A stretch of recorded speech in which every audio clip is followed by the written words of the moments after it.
To the strains of Freeze All Right Now, which I used to use for my talk radio show, Donald Trump concludes his speech accepting the Republican nomination, telling those gathered, and by extension all of America, that it is his goal to make America strong again, make America proud again, make America safe again, and finally his signature motto, make America great again.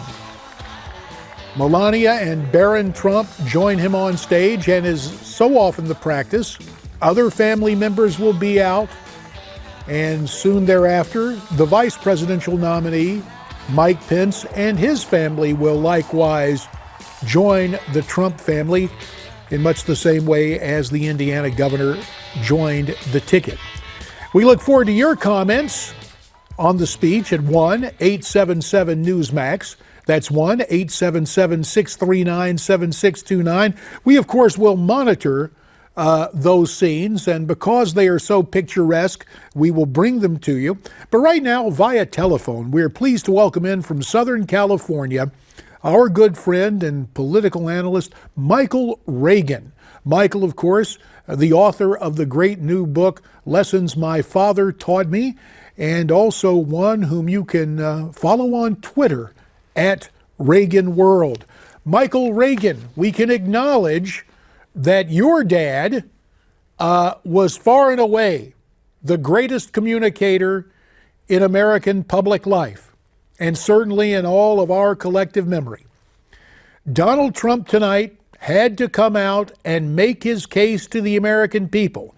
In your opinion, sir, did he do that this evening? He made his case of what the problems were in America.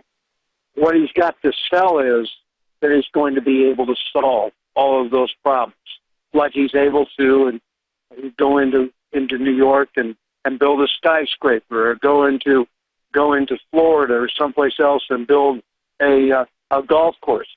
He told us what the problems were. Everybody agrees that those are the problems. He's got to sell that, my God, he can in fact solve those problems. And if he can convince people he can solve them, then he's going to be on a winning track. You know, I tweeted at Reagan World a few moments ago, I tweeted, basically, he knows what the problems are.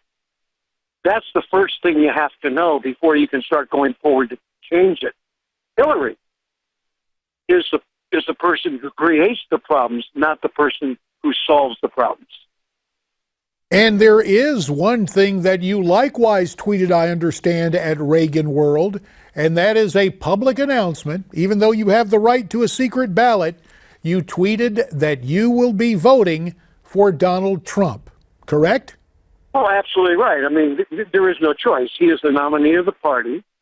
And am I going to vote for someone who I think is a criminal to take over the White House? No, I'm not going to, in fact, do that. And what I said in that tweet was that I'm going to be voting for Donald Trump.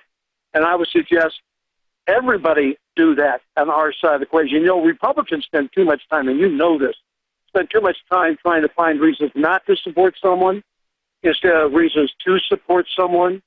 And we need to support Donald Trump in this effort.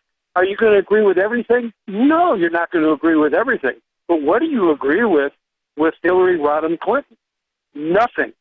So why put her back in the White House and give her another 4 years in there now as President of the United States? So no, I'm going to support and do whatever I can for Donald Trump. And I'll tell you what really sold me on it. It wasn't Donald. It was his kids. I thought his kids were magnificent at this convention, and they really helped put them over the top in my mind, or him over the top in my mind. Just what he's done raising such a wonderful family and the success that they are with or without the last name of Trump. And as you point out, this was something that Mike Pence said. You can't fake raising good kids, and obviously the Trump children are impressive. Michael, stand by.